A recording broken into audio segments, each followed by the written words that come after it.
Apreciada Iglesia, los saludo en el nombre de nuestro Señor Jesucristo y a todos los amigos que escucharán también este mensaje de la palabra de Dios. Los saludo también en el nombre de nuestro gran Salvador y Dios nuestro Señor Jesús. Hemos estado basando nuestras enseñanzas para los días domingo en Filipenses capítulo 1, versículo 12 al versículo 21.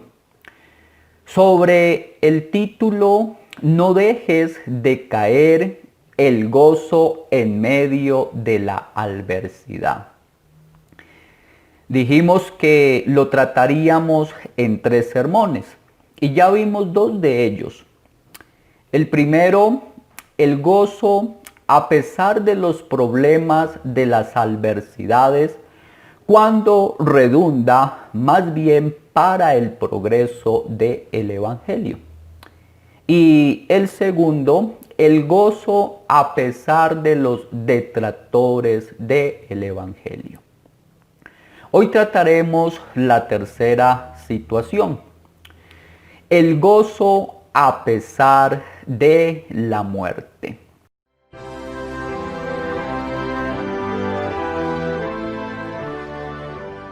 Una gran certeza a la que todos los hombres se enfrentan es la muerte. Ya sea que ésta llegue de un modo inesperado o se acerque lentamente, dándole tiempo a su víctima para prepararse para lo inevitable. Por supuesto, no todas las personas aceptan el pronóstico de la muerte con la misma calma, de serenidad e incluso gozo. Siendo honestos, aunque las personas saben que la muerte hace parte del pronóstico del hombre, nadie quiere enfrentarse a ella. Aún los cristianos, sabiendo que a través de la muerte entran a un estado de gozo inefable y perdurable. La ley natural de la vida hace que resista recibir esta bendición. Pero en Filipenses capítulo 1, versículo 21, Pablo expresa un fuerte nivel de confianza y gozo con respecto a su posible muerte. Él dice: porque para mí el vivir es Cristo y el morir es ganancia. Pablo constituye una ilustración viva de un discípulo que estaba dispuesto a tomar su cruz por amor del Evangelio, por amor de Cristo.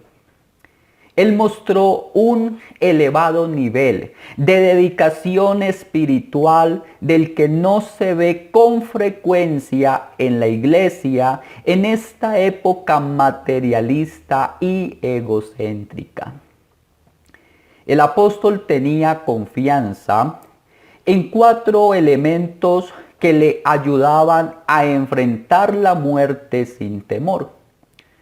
Una breve exposición de cada una puede ayudarnos en nuestras propias luchas para prepararnos mejor para los sufrimientos y las pruebas e incluso para la muerte, siendo revestidos en medio de ellas con gozo de nuestro Señor Jesucristo. El primer elemento se basa en la confianza en la palabra de Dios.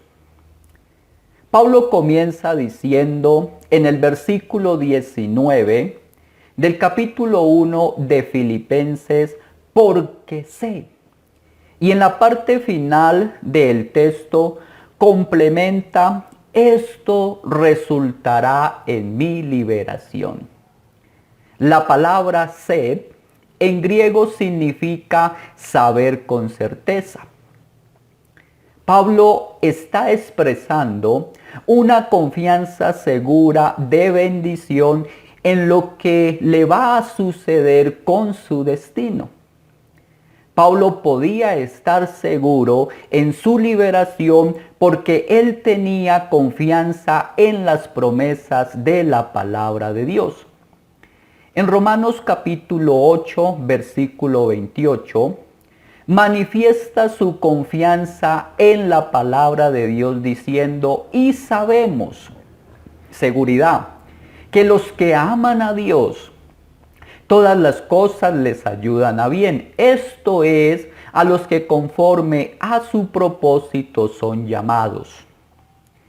Estas palabras de Pablo son una cita de Job capítulo 13, versículo 16, que afirma, y él mismo será mi salvación. Quien en su desesperación alzó su mirada a Dios buscando la vindicación, lo cual significaba su salvación. Ahora bien, el pronombre esto significa todo este asunto de mis circunstancias presentes. Por lo tanto, mis circunstancias presentes resultarán en mi liberación. Eso está diciendo San Pablo. Que en griego es soteria, que significa salvación. Pablo estaba convencido de que la situación en que se encontraba conduciría a su salvación. Pero preguntémonos, ¿qué quería decir con eso de su salvación? Esta palabra soteria puede tener aquí tres posibles sentidos.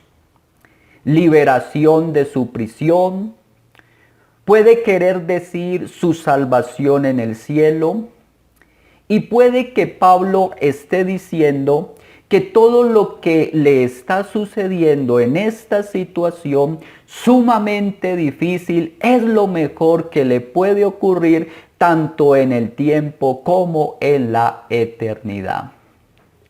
El significado correcto, para mi opinión, es el último. Es como si Pablo dijese, Dios me puso en esta situación y Dios quiere que con todos mis problemas y dificultades contribuya a mi felicidad, dándole utilidad en el tiempo y para mi gozo y paz en la eternidad. Es decir, que su liberación podría significar también, a la luz de la cita de Job, a la salvación escatológica, o sea, futura y final de Pablo, cuando aparezca entre los redimidos en el tribunal celestial. Pero el texto también propone la final vindicación, la vindicación del apóstol y de su evangelio por parte de Dios al exaltar a Cristo, a través de Pablo ante el tribunal romano, sea cual sea su sentencia. Esa salvación y vindicación es su anhelo y esperanza de que Dios cumplirá su palabra. Nosotros podríamos parafrasear el texto de la siguiente manera. Todo este asunto resultará en mi salvación final y justificación presente, cuando mediante vuestras oraciones y la suministración del Espíritu de Cristo, mi anhelo y esperanza se hagan realidad en el juicio, donde no solo no seré avergonzado, sino que de forma abierta, oh valiente, Cristo será exaltado de todas formas, sea yo puesto en libertad o sentenciado a muerte. Mi amado hermano, el propósito de la palabra de Dios es que nuestro cristianismo sirva para que Cristo sea glorificado, sea que vivamos o muramos. Pablo es el preso optimista, no solamente porque sabe que sus prisiones son para el progreso del Evangelio, sino también porque está profundamente convencido de que Cristo será glorificado en su persona y que este feliz objetivo de la palabra se logrará tanto si es puesto en libertad, cosa que firmemente esperaba, como si es condenado a muerte. A primera vista podía parecer como si desde el elevado pináculo del gloriarse por el hecho de que Cristo es predicado, ahora Pablo desciende al plano un poco más bajo del gozarse en su propia salvación. Sin embargo, leyendo no solamente el versículo 19, sino también el versículo 20, se verá que para Pablo la salvación consistía en esto, citando sus propias palabras. Ahora también será magnificado Cristo en mi cuerpo, o por vida o por muerte. La gloria de Cristo y la salvación de Pablo no pueden ser separadas. Pablo les citó a los filipenses tomando prestada estas palabras de Job, porque él sabía que ese planteamiento también constituía una promesa de la palabra de Dios. El apóstol también se identificó con las luchas y sufrimientos que soportó Job. Pablo creía, como creía Job, que sus pruebas y dificultades eran temporales, aunque su sufrimiento fuera por un periodo corto o largo.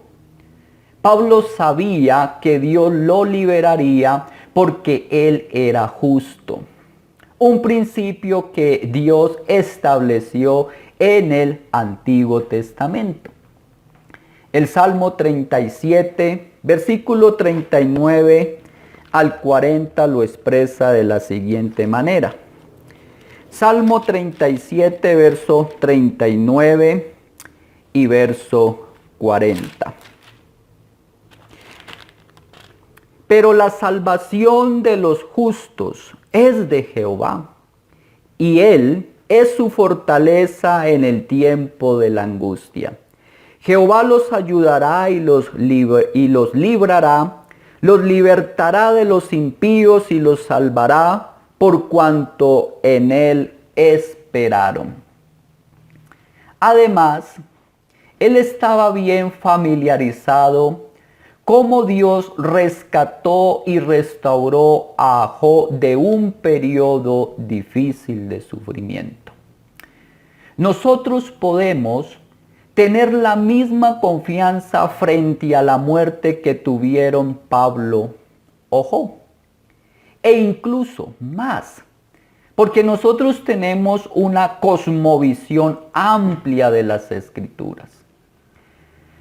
Ellos solo tenían el Antiguo Testamento. Nosotros tenemos el Antiguo y Nuevo Testamento. Por lo tanto, podemos con más libertad regocijarnos si Dios nos llama a enfrentarnos al sufrimiento o a la muerte por su glorioso nombre. Recuerden que el panorama bíblico nos enseña que por destino divino somos llamados a participar de la causa de Cristo. Y por eso el apóstol Pedro, en su primera carta, capítulo 4, versículo 12 y 13, dice de la siguiente manera. Primera de Pedro 4, verso 12 y 13. Amados, no os sorprendáis del fuego de prueba que os ha sobrevenido, como si alguna cosa extraña os aconteciese, sino gozaos por cuanto sois participantes de los padecimientos de Cristo, para que también en la revelación de su gloria os gocéis con gran alegría. Su esperanza, que es también la nuestra, trata de la victoria final que Cristo traerá a nuestra vida. El segundo elemento se basa en la confianza de las oraciones de nuestros hermanos. Pablo dice en el versículo 19, porque sé que por vuestras oraciones. Pablo creía en los propósitos eternos de Dios que había establecido desde antes de la fundación del mundo. Pero también sabía que Dios hace su obra y cumplía sus propósitos con relación a las oraciones de los creyentes. Sin embargo, Pablo no permitía que su confianza en la oración se volviera impertinente. Él creía en la importancia de la oración de sus hermanos y les pedía que oraran por él en asuntos específicos. Por ejemplo, en Romanos capítulo 15, verso 30 al 32, les hace el siguiente ruego. Romanos capítulo 15, versículo 30 al versículo 32.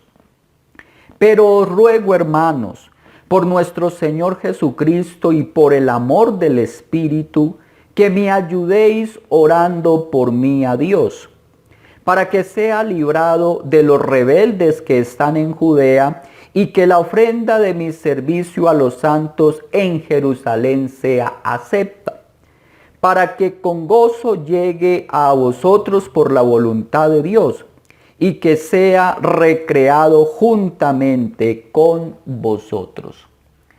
También noten lo que les dice a sus amados hermanos en Efesios capítulo 6, versículo 18 y versículo 19. Noten el ruego que les hace. Él dice, orando en todo tiempo con toda oración y súplica en el Espíritu, y velando en ello con toda perseverancia y súplica por todos los santos. Verso 19, y por mí, a fin de que al abrir mi boca me sea dada palabra para dar a conocer con denuedo el misterio del Evangelio. Cuando sabía que otros estaban orando por él, se fortalecía aún más en su confianza. Porque Pablo conocía la gloriosa verdad de Santiago 5:16. La oración eficaz del justo puede mucho. Confiaba que la última palabra la tenía Cristo. ¿Sí? Que usaba las oraciones de los filipenses, pero que era por el obrar poderoso del Espíritu de Jesucristo. Dependía completamente del Señor, pero también consideraba en esta situación la gran ayuda de las oraciones de sus hermanos. Una de las cosas más preciosas de las cartas de Pablo es la manera que tiene de pedir oración a sus hermanos. ¿Crees tú de la eficacia de las oraciones de tus hermanos? ¿O menosprecias el poder de la oración comunitaria? ¿Será por eso que te ahogas en tus aflicciones, ocultándolas de tus hermanos? ¿O no ves la importancia de la unidad de la oración y cómo en medio nuestro Dios nos ha respondido a tantas oraciones librándonos de enfermedades, peligros y escaseces? ¿Continuarás siendo un cristiano solitario y autosuficiente? Pablo, nuestro ejemplo, no se consideró nunca tan grande como para no necesitar las oraciones de sus hermanos. Nunca hablaba a los demás como si él pudiera hacerlo todo y ellos nada. Siempre les recordaba que ni él ni ellos podían hacer nada sin la ayuda de Dios. Aquí hay algo que debemos recordar. Cuando hay personas que están en aflicción, uno de sus mayores consuelos es la seguridad de que otros las están apoyando ante el trono de la gracia. Cuando tienen que arrastrar algún esfuerzo extraordinario o alguna decisión demoledora que tomar, reciben nuevas fuerzas al recordar que otros están recordándolos delante de Dios. Cuando tienen que ir a nuevos lugares y estar lejos de casa, es animador saber que las oraciones de sus hermanos cruzan continentes para llevarlos ante el trono de la gracia. No podemos llamar a nadie nuestro hermano a menos que oremos por él. Y nadie puede llamarse hermano si no está en la unidad de la oración. Esta era una característica peculiar de los creyentes en la iglesia primitiva, según Hechos capítulo 2, verso 42. El tercer elemento se basa en la confianza en la suministración del Espíritu Santo. Pablo dice en el versículo 19, y la suministración del Espíritu de Jesucristo. Este encarcelamiento, con toda su secuela de calamidades, desembocará en el más preciado galardón de Pablo, en su mayor bien, Cristo glorificado, más que nunca en su propia persona, en la persona del apóstol. Pero este glorioso resultado ha de lograrse no solo con los dos elementos ya mencionados, confianza en la palabra y confianza en las oraciones, sino que tiene este tercer elemento. Y los tres elementos van juntos, no se pueden separar. Si no hay confianza en la palabra, no hay una oración sincera. Y no puede haber confianza en la palabra y oración sincera si no es suministrada por el Espíritu Santo.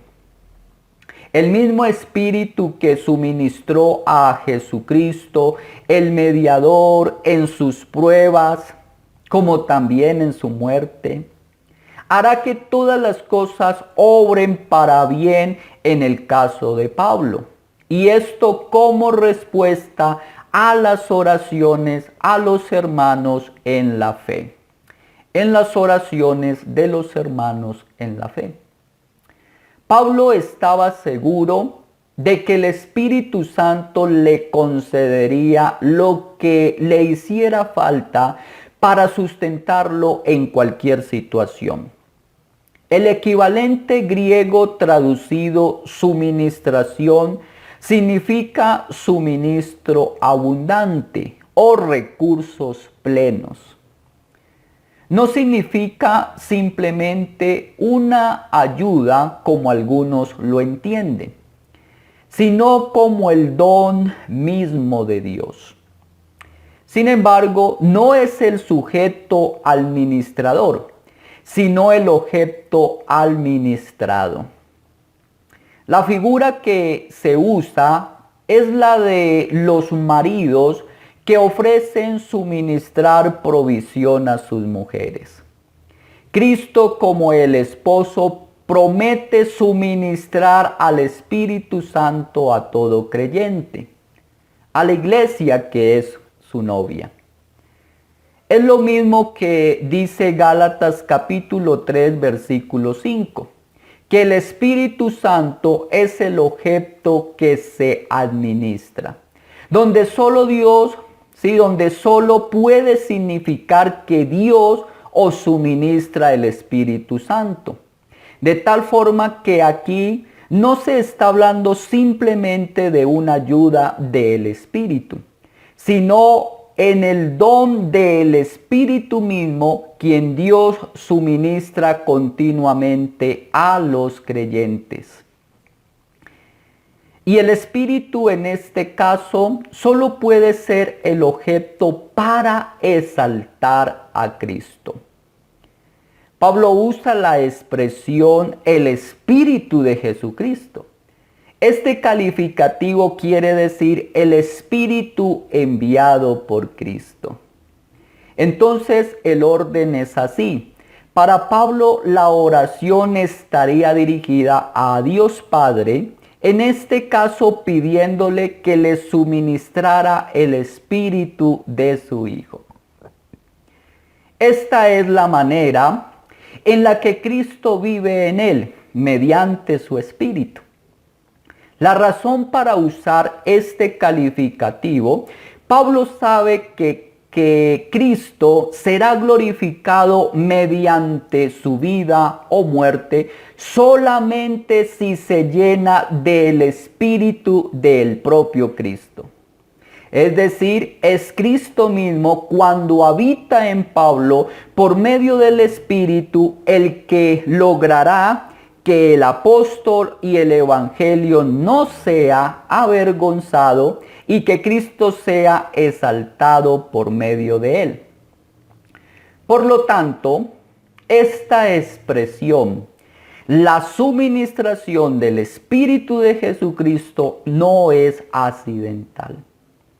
Aquí está la clave para que Cristo sea exaltado, ocurra lo que ocurra. Si Dios suministra a Pablo el Espíritu del propio Jesucristo, éste podrá mostrar su poder a través de las dificultades del apóstol.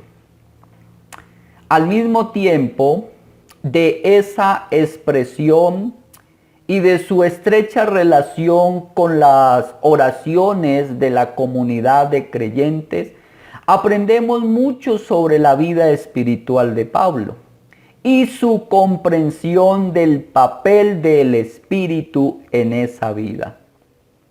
No piensa en la vida cristiana como en algo que se puede vivir de forma aislada aparte de los demás. Es cierto que él es el que está en prisión, está en cadenas, y se va a tener que enfrentar a un juicio. Pero los filipenses y otros hermanos están unidos a él de forma intrínseca mediante el Espíritu de Cristo. Por lo tanto, asume que sus oraciones y con ellas la suministración por la gracia de Dios del Espíritu de su Hijo será el medio que Dios utilice una vez más para recibir la gloria mediante Pablo y la defensa que Pablo hace del Evangelio. Pablo entendía que él podía confiar en los recursos completos del Espíritu Santo que prometió Jesús, como por ejemplo, le recibirían como consolador. San Juan 14, 16. y sería revestido de poder. Hechos 1:8. Es verdad, esa verdad constituye una fuente de confianza, no solo para el apóstol, sino también para nosotros. Todos los creyentes genuinos poseen al Espíritu de Cristo y por ende cuentan con acceso completo a sus recursos, para que no les falte nada en medio de sus adversidades y puedan gozarse en la obra de Cristo. Es más, el mismo Espíritu Santo nos ayuda en lo que necesitamos, intercediendo por nosotros ante el Padre. El mismo apóstol lo expresa en Romanos capítulo 8, versículo 26 y versículo 27. Romanos 8, 26 y 27 dice: y de igual manera, el Espíritu nos ayuda en nuestra debilidad, pues ¿qué hemos de pedir como conviene? No lo sabemos, pero el Espíritu mismo intercede por nosotros con gemidos indecibles, con palabras que Él solo puede pronunciar. Mas el que escudriña los corazones sabe cuál es la intención del Espíritu, porque conforme a la voluntad de Dios intercede por los santos. Las pruebas, las tribulaciones y los sufrimientos no se resuelven de una forma aislada, pero podemos soportarlos por medio de la suministración del Espíritu de Jesucristo. Una suministración que podemos conocer por medio de la fe y la obediencia. Y el cuarto elemento se basa en la confianza de la vida y la muerte en Cristo. Pablo, al resumir su actitud hacia la vida y la muerte, concluye en el versículo 21, porque para mí el vivir es Cristo y el morir es ganancia. Notemos los dos términos de este versículo clásico que ha inspirado a tantos. Porque para mí el vivir es Cristo y el morir es ganancia. La vida es digna de ser vivida solo si la vida de Cristo se realiza en nuestra vida. Quiero repetir esto.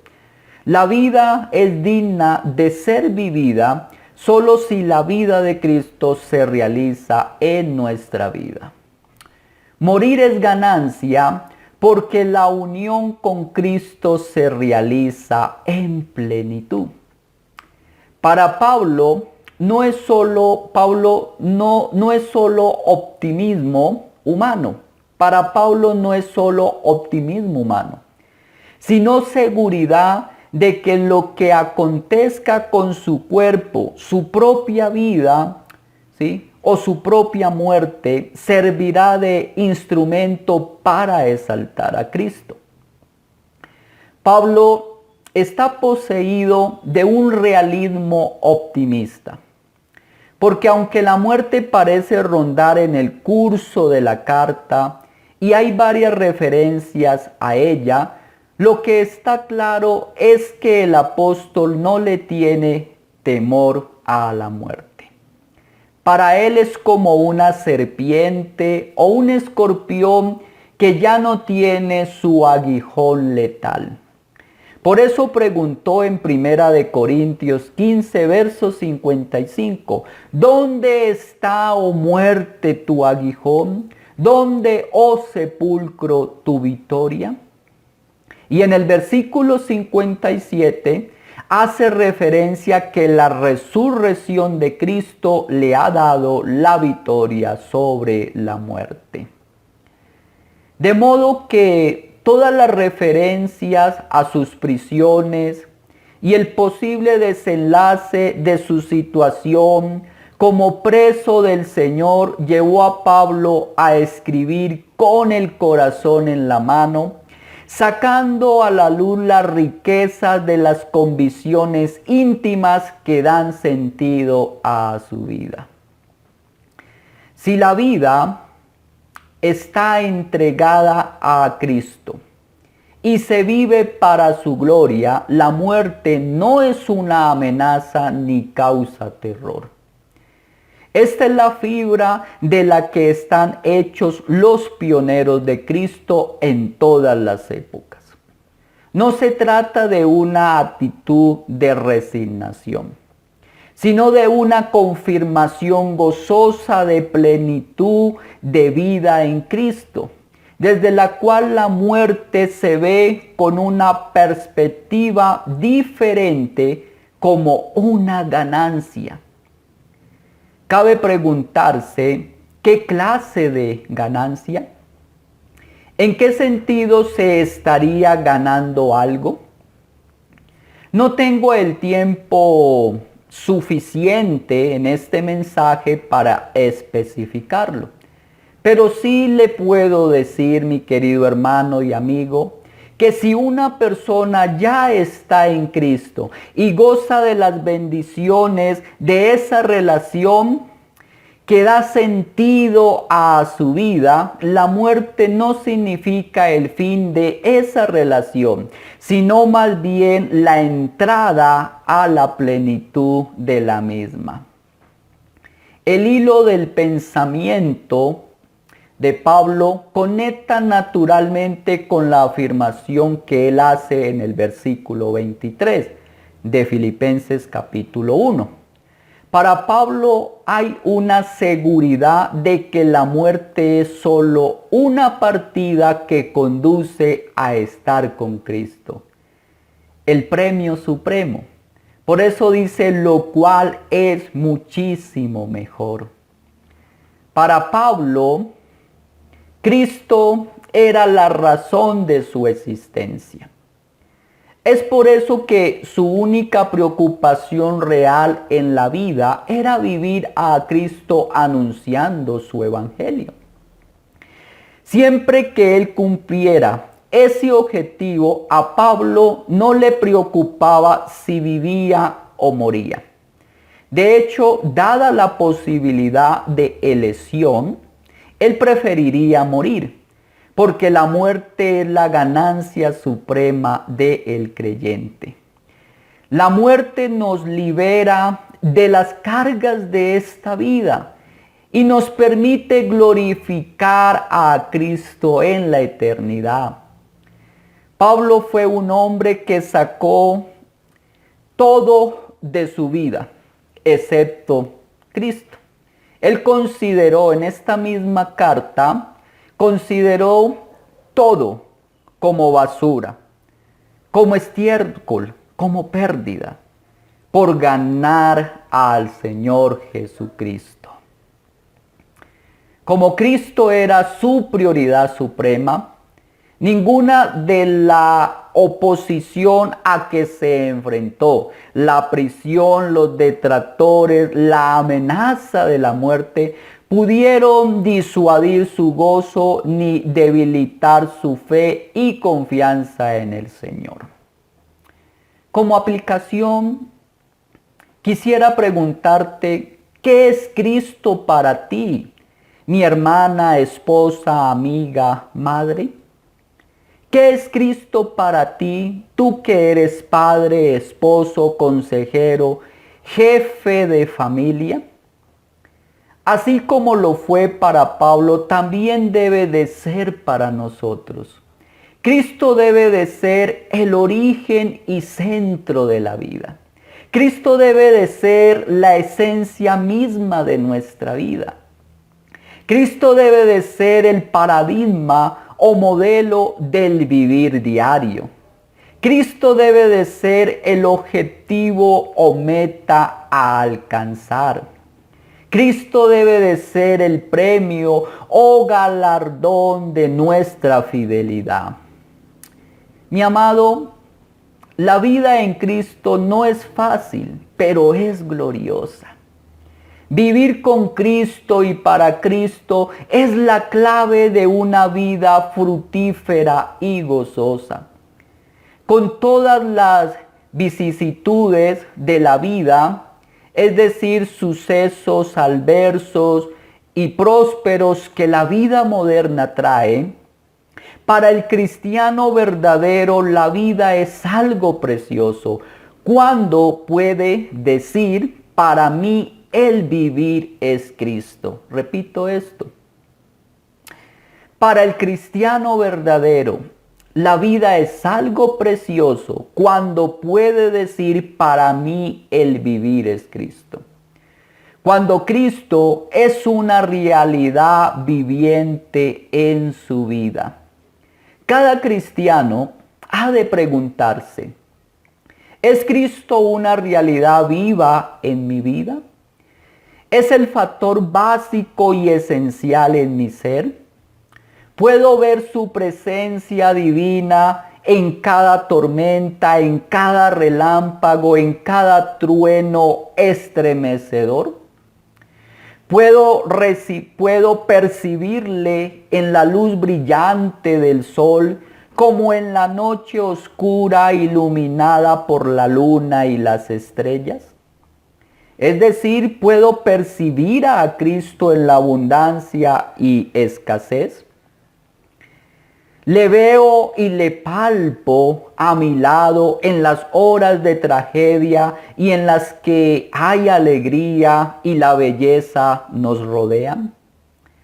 Si Cristo es así una realidad viviente, podré cantar gozoso en medio de las crisis y vislumbrar el cielo azul entre las nubes negras de adversidad, la soledad y la tristeza. Cuando el corazón está en estrecha relación con el Señor, cuando Jesucristo es el factor principal detrás de todos los detalles de la vida, se puede experimentar alegría y paz en todas las circunstancias de la vida. Así como el poeta y el músico se inspiran y se motivan en la fiereza de la tempestad o en el susurro del agua que corre y desciende entre las piedras del arroyo al pie de la montaña. Cristo, la realidad viviente, hará la diferencia en la vida que se abre a su llenura y plenitud. Amado cristiano, la vida y la muerte son siameses, aunque sean opuestas, de naturaleza distinta, paradójicamente son de una misma madre. Qué cerca está la una de la otra. Qué linda es la vida, ¿verdad? Solo anhelamos vivir y vivir en plenitud. Pero esto solo es posible, mi hermano, mi amigo, cuando se está en Cristo. En cambio, de la muerte no queremos ni pensar ni hablar. Solo pensamos en vivir. Pero morir es una realidad que toda persona debe de enfrentar. Más aún la muerte es parte de la vida misma. Dios ha puesto eternidad en nuestro ser y la muerte es parte de esa eternidad. Porque la vida continúa más allá de la muerte. La vida se realiza en Cristo. De modo que si alguno está en Cristo, nueva criatura es. La vida se vive en Cristo, porque para mí el vivir es Cristo. La vida se proyecta hacia los demás en nombre de Jesús. Pablo dice, pero quedar en la carne es más necesario por causa de vosotros.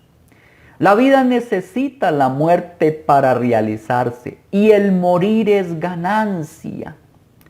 La muerte es una partida, teniendo deseo de partir. La muerte es una puerta a la presencia y estar con Cristo. La muerte es una promoción, lo cual es muchísimo mejor. La vida es una oportunidad de prepararnos para morir. El cielo es un lugar preparado para los que están preparados. Jesús dijo: en la casa de mi Padre muchas moradas hay. Voy pues a preparar lugar para vosotros. Cristo Jesús es la preparación indispensable. Yo soy el camino, la verdad y la vida. Nadie viene al Padre sino por mí. Por Cristo pasamos de muerte a vida. El que oye mi palabra y cree al que me envió, tiene vida eterna y no vendrá a condenación, mas ha pasado de muerte a vida. La vida es linda. La vida es maravillosa cuando se la vive en comunión con Cristo. Pero ¿saben una cosa? En la presencia misma del Señor es mejor. Oh, ¿qué dije? Es muchísimo mejor.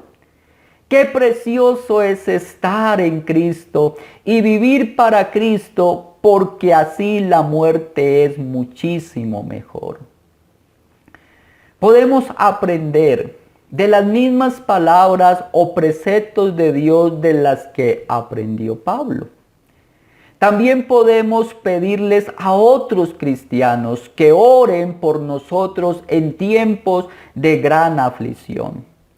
Ciertamente contamos con la misma suministración del Espíritu Santo con que contaba Pablo.